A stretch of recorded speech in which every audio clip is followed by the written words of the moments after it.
Queridos amigos, bem-vindos! Hoje vamos desenvolver algumas reflexões sobre o poder do belo no contexto da educação da vida da Seite Noé. Vamos ver que na perspectiva da Seite Noé, o belo é a expressão da verdade e do bem. A questão do belo como emoção estética envolve um procedimento fundamental para a Seite Noé, que é a experiência subjetiva da contemplação. No nosso caso, um foco específico para a contemplação da natureza.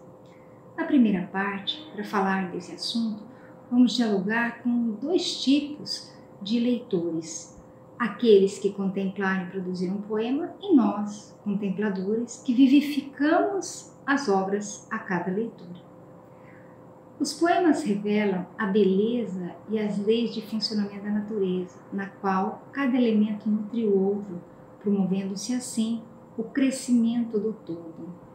Nesse ponto, chegamos à segunda parte, abordando as relações do belo com a verdade e o bem, considerados graças divinas. A verdade é a expressão das leis naturais, imutáveis, do supremo bem. Assim, captamos a beleza expressa no modo de articulação automática do universo, na natureza, vivificando-se em movimentos cíclicos, na sucessão das estações que vão revestindo com diferentes roupagens a face da Terra. Nesse ponto, dialogamos com o compositor Antônio Vivaldi e o seu Concerto à Primavera. A contemplação dessa criação perfeita de Deus nos permite compreender a ligação intrínseca entre todas as formas de vida.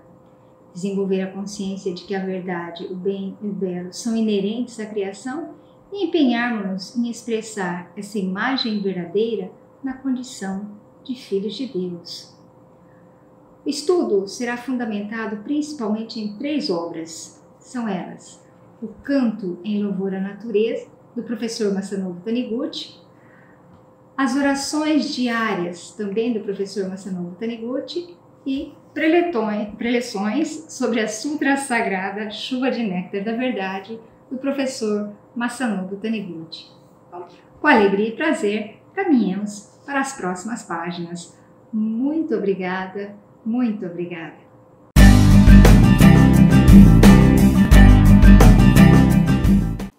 Oração para conscientizar o grande rio da vida interior. Deus não possui forma, mas apresenta-se sob infinitas formas.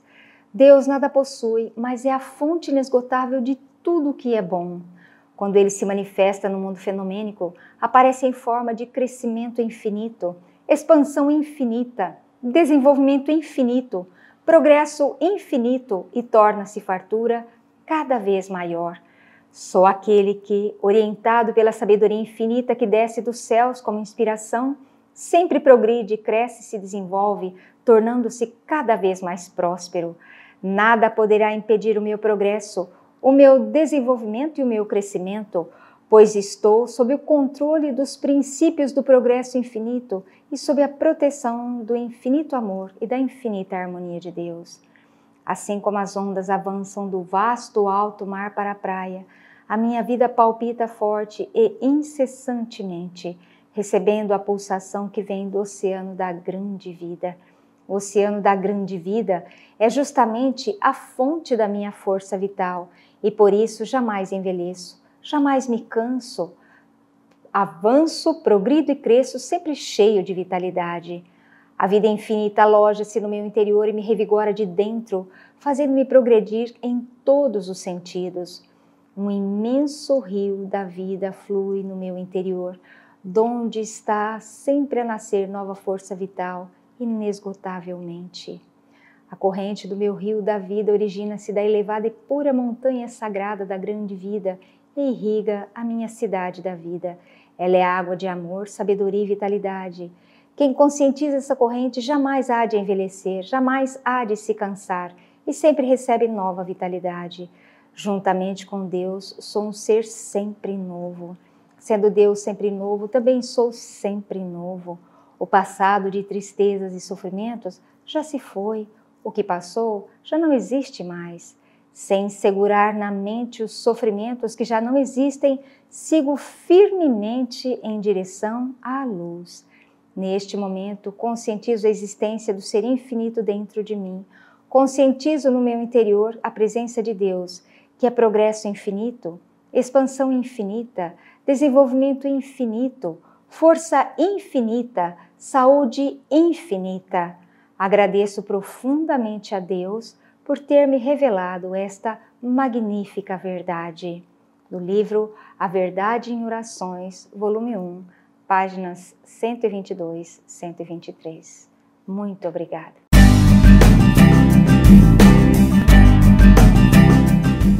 Na esfera do belo, há coisas que despertam em nós uma emoção que nos leva a exclamar em diferentes graus de intensidade. Que beleza! Que bonito! Movidos pelo gosto pessoal que tem a ver com aspectos da nossa individualidade, subjetividade e com aspectos culturais, históricos que absorvemos ao longo da vida e que vão compondo a nossa visão de mundo. Essa experiência subjetiva, pessoal, que se origina de algo que se ilumina a nossa compreensão e provoca algum tipo de mudança, pode ser chamada de experiência estética. E comumente advém da contemplação das artes e da natureza, entre outras, como aquela que fecundamente nos ensina o grande poeta João Cabral de Melo Neto, no conhecido Alto de Natal pernambucano, Morte e Vida Severina, cujo desfecho se altera em função do nascimento de uma criança. Vejamos um excerto do poema. Belo, porque é uma porta abrindo-se em mais saída. É tão belo como as ondas em sua adição infinita. Belo, porque tem do novo a surpresa e a alegria. Belo, como a coisa nova na prateleira então vazia. Bonito, não é? Então, o efeito do belo se dá pela contemplação de algo. Vamos chamar o que exercita a contemplação de leitores, para efeito da nossa fala, né? E vamos iniciar nossa conversa falando de contemplação da arte com exemplos de literatura e música e contemplação da natureza, de duas formas, né? Com dois perfis. O de leitores que, partindo da contemplação da natureza, produziram arte, e de nós, como leitores, contempladores de arte. Tá? O professor Antônio Cândido, sociólogo e teórico da literatura, ratifica que a literatura é imprescindível aos seres humanos. Ampliando o conceito de literatura, ele diz que não conseguimos viver ao longo de um dia sem fazer uso de linguagem figurada, né? Uma piada, um xixi, um trocadilho, um caos, um sonho, né? Etc., que dão certo encantamento, um caráter mais atrativo na nossa fala, no cotidiano ossificado, no rotineiro, né? É um fator de humanização também, né? Estar em contato com a literatura, porque estamos aí em contato com outras experiências de vida, aumentamos a nossa compreensão dos seres humanos, da existência, podendo enriquecer a nossa própria existência, né? Mas então, vamos falar de leitores que contemplaram a natureza e produziram arte. Visualizemos aqui os versos do professor Seiichi Taniguchi, intitulado Canção da Água e das Florestas, que está no livro Canto em Louvor à Natureza, nas páginas 45 e 47. Visualizemos o cenário em que o memorável professor se encontra. Ele tem diante de si uma paisagem montanhosa no território japonês onde mora. O dia está chuvoso. Ele, então, com os olhos extasiados, nos escreve. Eu vou ler 2 estrofes, um poema que tem várias estrofes, né? E sugiro que os amigos que nos assistem pausem este vídeo e possam ler este poema integralmente, né? Fruí-lo, Aqueles que não têm a obra Canto em Louvor à Natureza, sugiro que adquiram na nossa livraria, né, pelo site, no endereço que está aí colocado na tela. Então vamos ao poema. Os ventos começam a soprar e começa a chover. Do fundo das montanhas, escorrendo ao longo das rochas, flui, jorrando a água limpa e pura, nutrindo florestas, saciando os campos de arroz. Nunca cessando, em todo lugar, os ventos verdes refrescantes, preenchidos de gratidão, nós estamos. O que podemos depreender desses versos? Em primeiro momento, a sua leitura, né? Sentimos essa fluência da vida. Mas podemos também fazer um nível de reflexão sobre o modo como foi composto o poema, né? Vamos pensar, por exemplo, na metáfora cromática ventos verdes refrescantes, que está ao final da segunda estrofe. Primeiro vejam que bacana o efeito de sonoridade que os versos ganham na nossa língua portuguesa. Não sei se isso ocorre na língua japonesa, né? Então, na língua portuguesa, a tradução dessa metáfora ventos verdes refrescantes foi favorecida por dois sons que a gente chama de fricativos, né? Duas consoantes fricativas, o V e o F. Quando a gente fala ventos verdes refrescantes, a gente pode criar um efeito simbólico de pronúncia desse vento, né? Ventos verdes refrescantes, né? É um certo efeito, né, desse vento que flui, né? Uma brincadeira linguística, né, para a gente pensar também como o poeta faz uso dos sons da linguagem, né? Mas aí pensamos em ventos verdes. Ora, ventos verdes não existem, né? Mas a gente pactua com o escritor que coloca lá e a gente gosta, acha bonito, né? E é uma simbologia do verde. Qual é a simbologia? Então, o verde da natureza que está sempre em crescimento, em vigor, em fertilidade, né? Também no poema, ele usa reiteradamente a expressão sem cessar, sem nunca cessar, né? O vento sem nunca cessar. Com isso, ele também, a reiteração também é um recurso utilizado para indicar, né? Ele é usado em quase todas as estrofes, essa imagem do fluir eterno, né? Da ciclicidade da natureza, a ciclicidade que trazem as chuvas, as águas que alimentam as florestas e campos, né? Um movimento cíclico da natureza com suas leis de funcionamento, né? E que promovem a nutrição recíproca, né?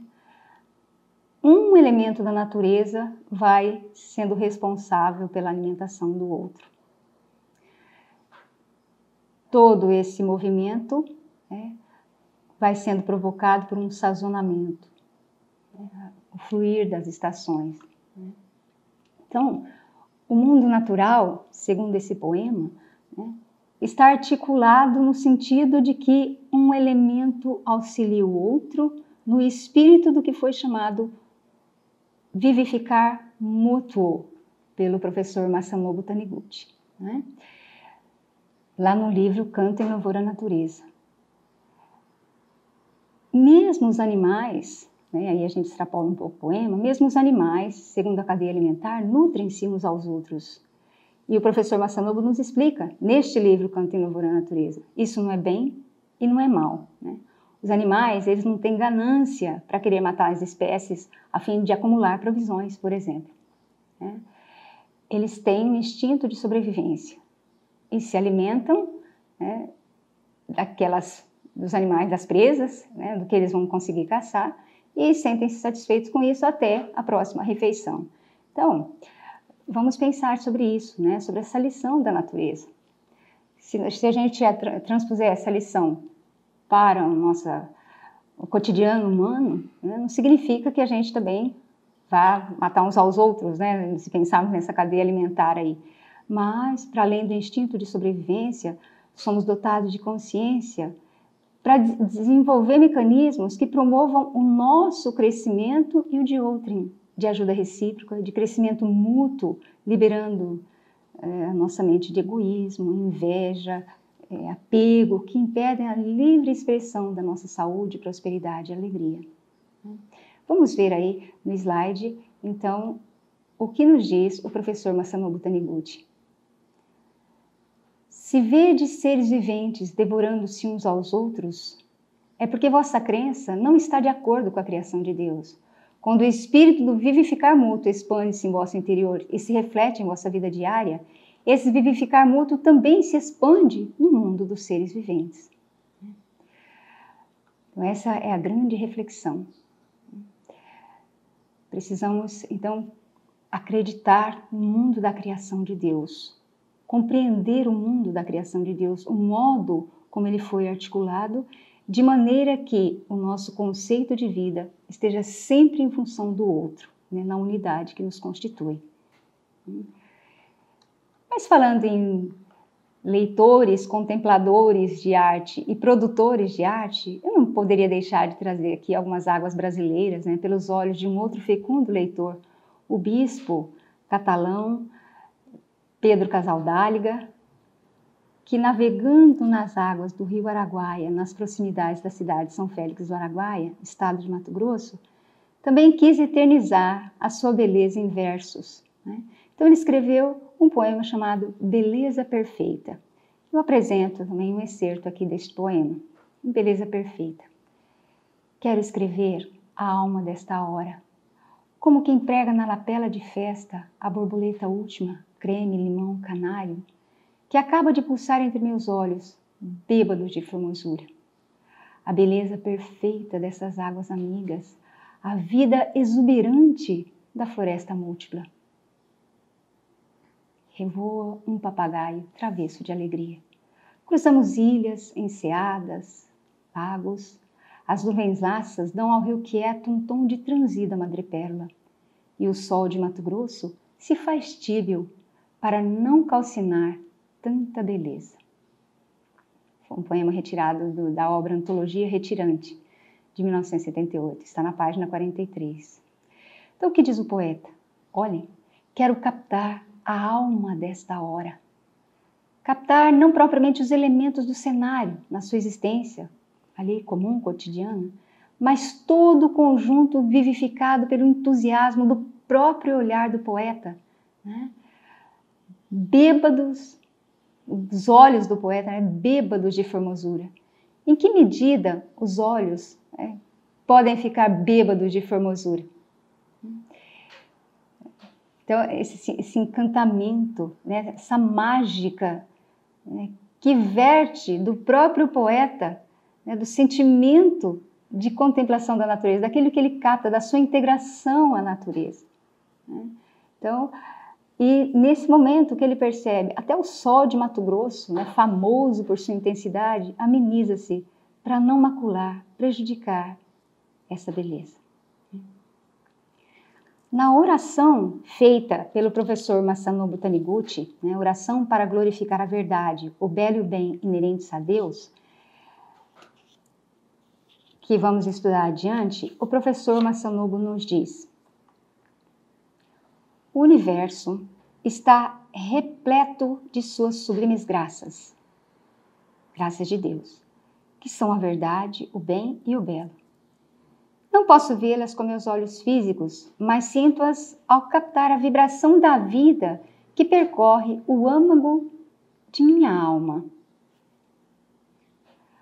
Então, assim como o professor Masanobu Taniguchi nos diz, né? Não posso vê-las com meus olhos físicos, mas sinto-as ao captar a vibração da vida, também o poeta, né? A vibração da vida não é perceptível aos 5 sentidos, mas ela está ali, né? Então vejam o que o poeta conseguiu captar no verso, né? A sua sensibilidade, quando ele diz: quero escrever a alma desta hora. Apreende o tempo, apreende o espaço e nos presenteia com esses versos. Então, vamos observar, isso é importante, que essa contemplação da natureza se faz sem nenhum tipo de interesse, ou financeiro, ou de conhecimento científico, né? Mas é uma entrega à vida em sua expressão viva, esplendorosa, cósmica, entrega movida por um sentimento de gratidão, né? Uma sintonia com aquilo que se coloca aos seus olhos, onde ele está, o ambiente ao qual ele pertence. Sabemos que pela lei das afinidades, se a gente trouxer para o plano agora da realidade, né, o sentimento de gratidão é uma vibração altamente benéfica para os seres humanos, né, que equilibra as emoções, favorece e promove o bem-estar, atraindo sempre boas situações, né, situações promissoras de prosperidade, de saúde. Mas se a gente volta ao texto, né, o que nos atrai nesse texto? O que nos atrai no poema? É interessante a gente comentar sobre isso, né? O que nos atrai no poeta, nos versos, então a gente gosta dos versos, né? É justamente essa contradição lógica, é uma expressão usada por um teórico francês chamado Roland Barthes, e num livro que ele intitula O Prazer do Texto, em que ele discute essas questões, né, do leitor diante do texto, enfim. Mas então, o que nos atrai? Essa potencialidade do autor, né, do poeta, de fazer uso lúdico da língua, né, com muitos jogos de palavras, inversões sintáticas, né, muitos jogos de sonoridade, tudo isso, né, vai nos chamando muita atenção e, claro, pelo uso desses recursos, o poeta vai expressando o seu eu, né, a sua individualidade, no contato com a natureza, no contato com as coisas ao seu entorno. Né? O mestre Masaharu Taniguchi admite que a visão dos poetas, com tudo isso que ele consegue mobilizar dentro de si, né, com a língua, né, com todos esses efeitos aí, esta visão é muito mais ampla que a da ciência. Lá no livro Preleções sobre a Sutra Sagrada, ele nos diz, né, que a Terra também vive. São palavras dele. Este fato é mais conhecido pelos poetas do que pelos cientistas, pois há poesias que dizem baila o solo, canta a terra. Então, ele já... vejam os verbos aí utilizados, né, que personifica a terra. Nesse sentido, o poeta, ele alça uma compreensão maior, né, porque ele não diz simplesmente que a terra está ali viva, não. Ele mobiliza, ele dinamiza, né, a terra canta, olha que maravilha, né, os murmúrios da terra, a terra baila, os movimentos coreográficos da terra. Então, é um outro tipo de relação anímica que se manifesta, que se expressa, né, muito mais vigorosa, né, muito mais mágica do que a linguagem referencial da ciência, né, que não diz com essa amplitude que os poetas dizem sobre as questões que estudam. Né? Então, nesse sentido também, vamos refletir que os poetas, eles têm um olhar para o seu ambiente. Mas não se trata só de um olhar. Né? Se trata do fato de que o ambiente não lhes é indiferente, mas, né, eles o veem nos detalhes, né? Experimentam os detalhes, experimentam com sua língua, com a sua linguagem, né? Com seus sentidos, com seu sentimento. Eles se colocam em comunhão com aquilo que falam, eles se colocam dentro daquilo que falam. Então, é um tipo de visão que se coloca, como dito, em comunhão com a terra, com a paisagem, no lugar onde eles estão. Esse é um conceito de topofilia, empregado por um geógrafo chinês chamado Yi Fu Tuan, né? Um dos criadores da geografia humanista. Né? Então, ele trata das relações afetivas que os seres humanos desenvolvem com o meio ambiente, o meio como percebem e representam. E nesse sentido, tá, a gente pode pensar que o mundo contemporâneo, né, tem passado por um sentimento de indiferença entre lugares, pessoas, situações. Quantos anos, às vezes, a gente mora num lugar, não conhece os vizinhos, não conhece as pessoas, não conhece o entorno, não sabe o que há ali, né? Quanto menos detalhes, né, que vão permeando o ambiente, né? A pressa, os compromissos, o consumo costumam mover as pessoas, né, que vão se sentindo cada vez mais isoladas, entristecidas, depressivas, muitas vezes querendo pôr fim à vida.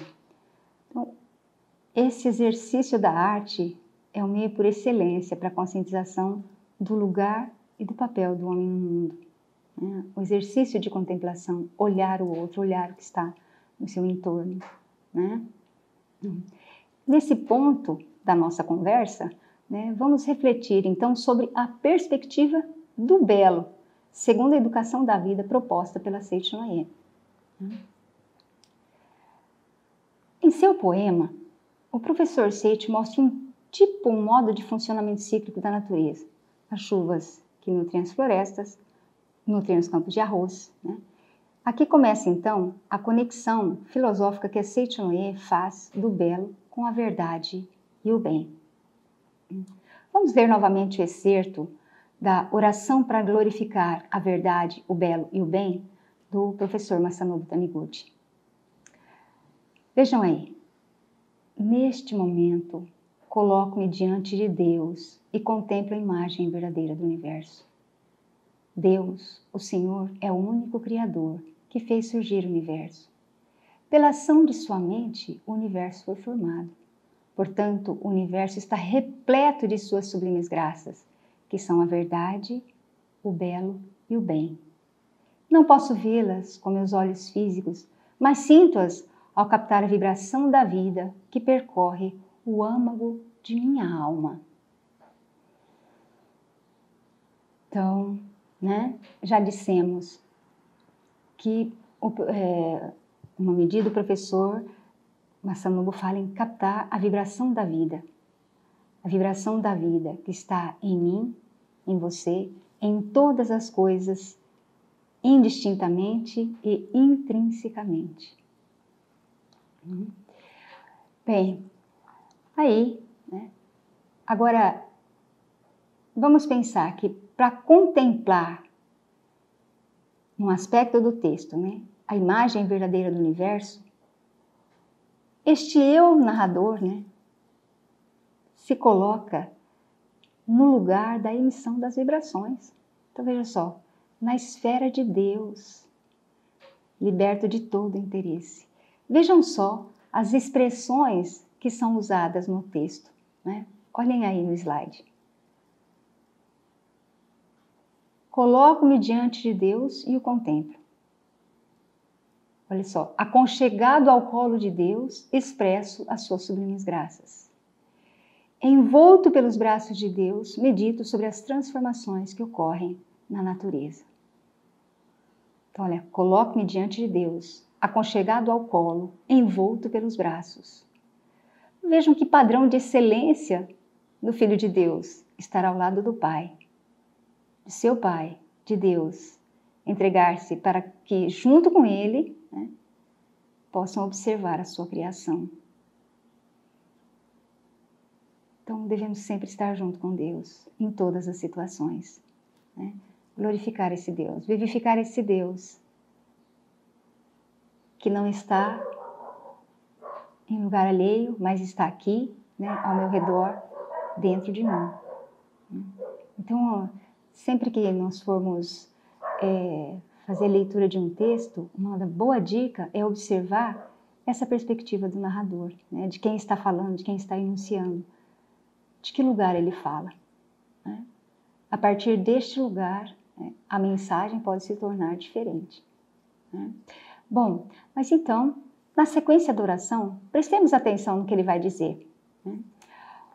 Meu corpo carnal é resultado da materialização dessa vibração espiritual.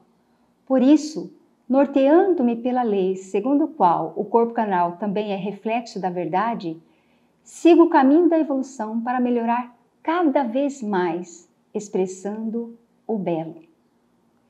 Vejam que eu coloquei em destaque aí. Segundo o corpo carnal também é reflexo, segundo o qual o corpo carnal também é reflexo da verdade, né? Perguntamos-nos então, né, a gente olha isso, o que é esta verdade? vemos que a contemplação, né, se dá pela sensibilidade, pelos 5 sentidos, né, com os quais nos relacionamos com o mundo de tempo e espaço. Mas o que vemos nesta oração é o que se coloca para além do que se pode observar pelos limitados sentidos. Nós contemplamos a beleza das mudanças resultantes do funcionamento das coisas do universo, segundo as leis que o regem. Por exemplo, um funcionamento da natureza, né? Sabemos que a Terra se movimenta em torno do Sol e ao redor de si mesmo, né? Um movimento de translação, um movimento de rotação. Por isso nós temos a alternância entre dia e noite, né? A composição do ano, né? Dos calendários. E por isso conseguimos prever e organizar nossas atividades, nossa agenda, né? De trabalho, de estudo, etc. Né? Nesta oração, o professor Taniguchi vai citar a alternância das 4 estações. Então, explicando ali que ocorre, né, por causa da inclinação do eixo em torno do qual a Terra executa o movimento de rotação.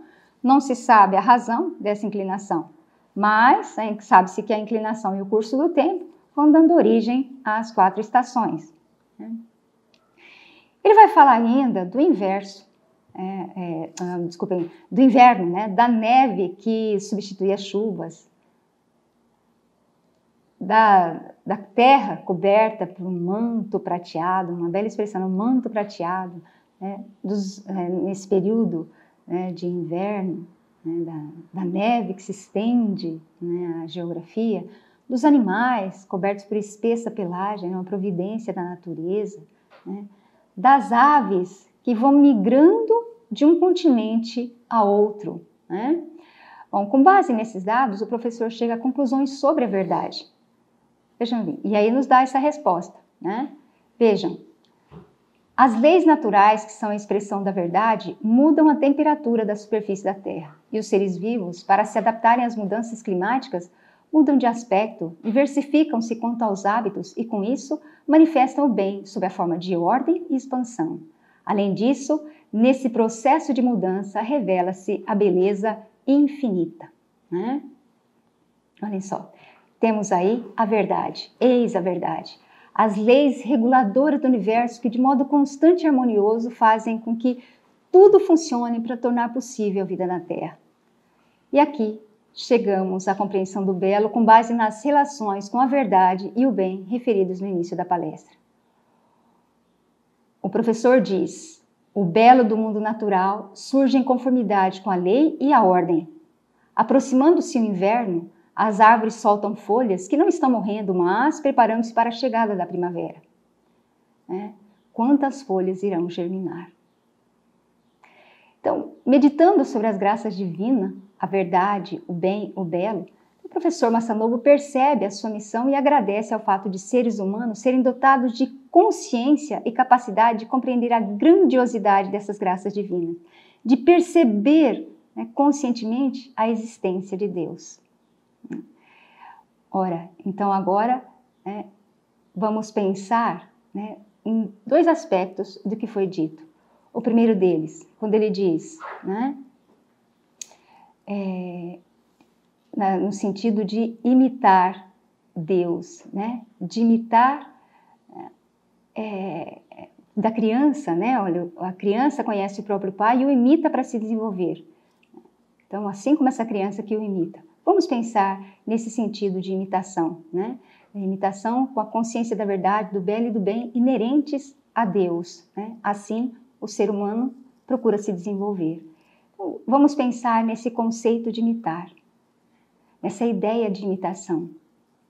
No livro A Pedagogia da Seichuan, consta que o instinto de imitação se deve à ligação intrínseca entre os seres. Não é imitação casual, né? Há uma imitação porque os seres humanos são unos uns aos outros. Né? Então o professor Masaharu Taniguchi, explica isso em termos de expressão artística. Ele diz que ao contemplar a flor, o ser humano se emociona e sente vontade de também manifestar a beleza. Busca então exprimi-la de algum modo, né? Exprimir de algum modo algo que se identifique com essa beleza da flor. Então, sob esse ponto, a criação artística tem como motivação o desejo de imitar. O princípio básico religioso, segundo o qual a vida da flor é a mesma que palpita nele, é a de que as vidas se ligam intrinsecamente. São palavras do livro do professor Masaharu Taniguchi, do livro Pedagogia da Seiichi no Ie. Então, na esfera da criação e pensando nas reflexões do professor Masanobu sobre as estações do ano, sobre a natureza se preparar para o inverno, para a chegada de primavera, vamos pensar aqui, de que modo um artista conseguiria imitar, por exemplo, uma estação como a primavera? Aqui, naturalmente, essa ideia de imitação não se coloca como duplicação de algo, mas aquilo que está investido de engenho, da capacidade do artista de criar a partir de si, do que vê, sente.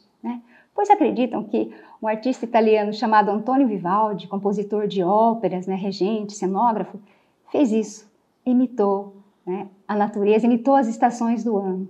Consta no portal de pesquisa da música clássica sobre essa obra do Vivaldi, que as 4 estações é, acima de tudo, e eu cito, a celebração da rica impressão individual das mudanças das estações. Como o professor Masanobu disse, captou as vibrações.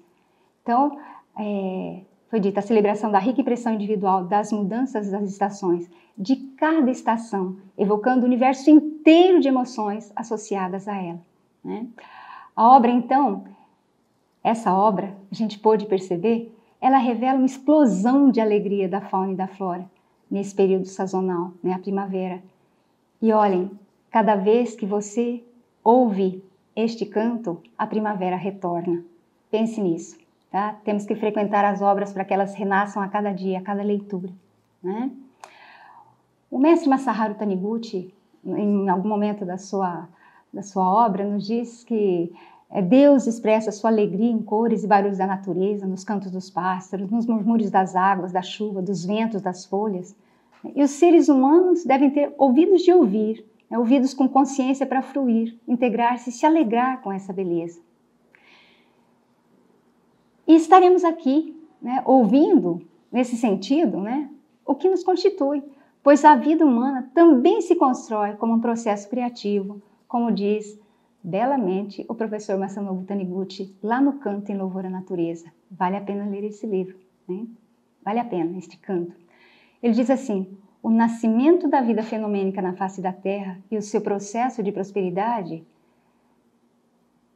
são, ele cita mais algumas obras, como uma sinfonia executada pela grande vida. Então vejam, o nascimento da vida fenomênica é comparado a uma sinfonia executada pela grande vida. Assim somos nós, cada um é uma obra de arte. Bem, após a abordagem das leis de funcionamento do universo, que propiciam as diferentes formas de vida, o professor Masanobu Taniguchi expressa gratidão pelo fato de o ser humano ser dotado de consciência. Esse é o segundo ponto. O primeiro foi a questão de imitar, agora vamos ver a questão da consciência. Destacar essa consciência, a capacidade para compreender a grandiosidade das graças divinas, a inerência da verdade, do bem,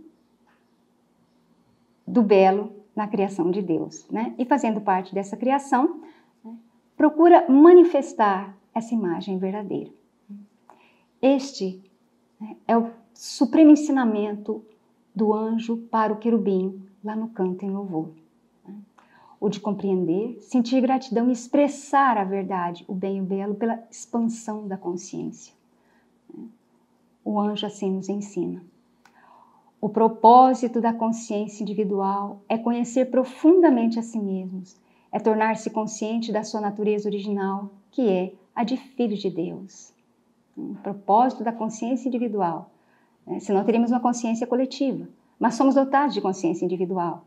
Então, qual é esse propósito? Conhecer profundamente a si mesmos. No livro Preleções sobre a Sutra Sagrada, Chuva de Néctar da Verdade, há um capítulo sobre a formação humana.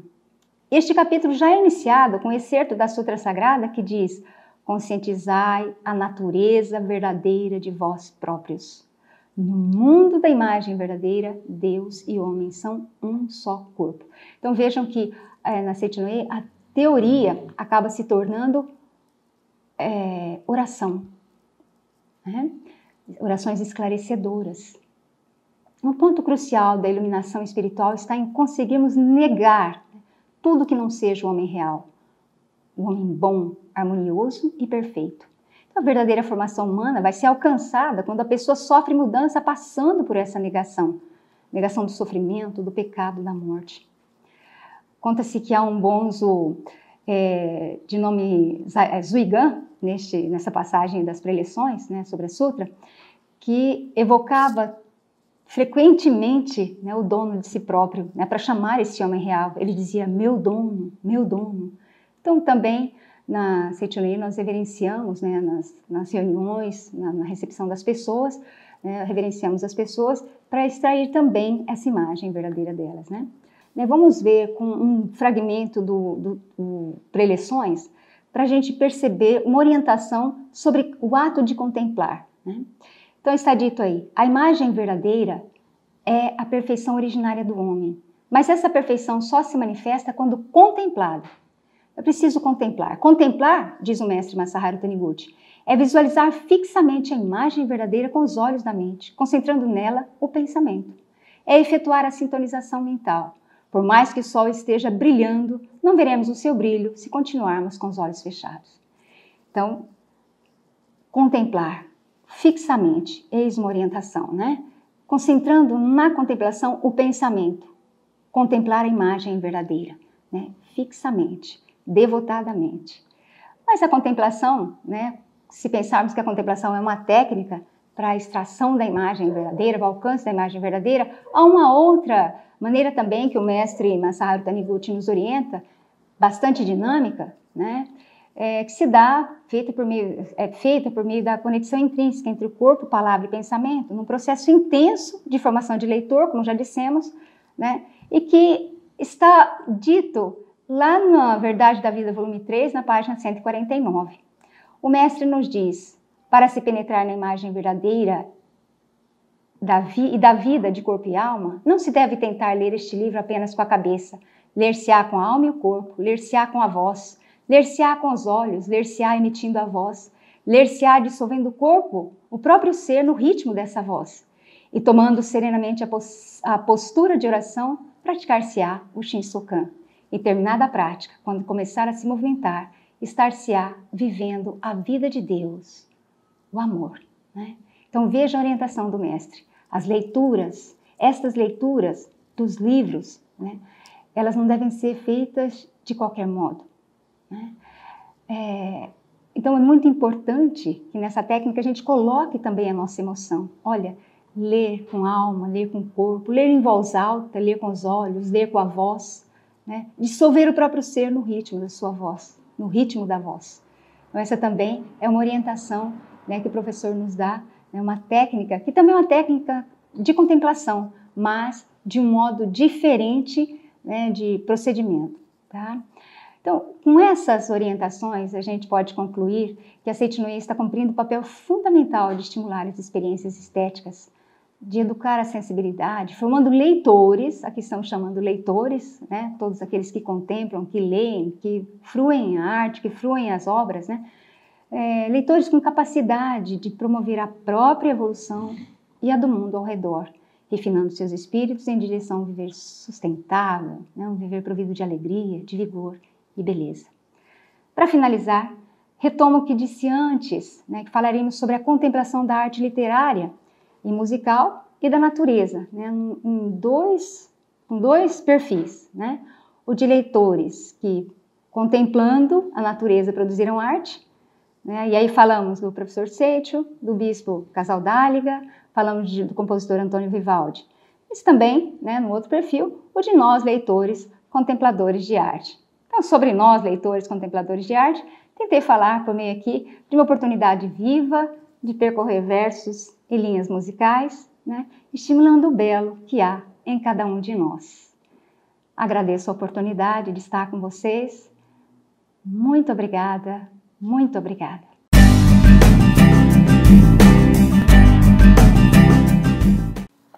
Prática recitativa, imagem verdadeira, harmonia, perfeição. Canto evocativo de Deus. Ó Deus Pai, que dais vida a todos os seres viventes, abençoai-me com vosso Espírito. Eu vivo, não pela minha própria força, mas pela vida do Deus Pai que permeia os céus e a terra,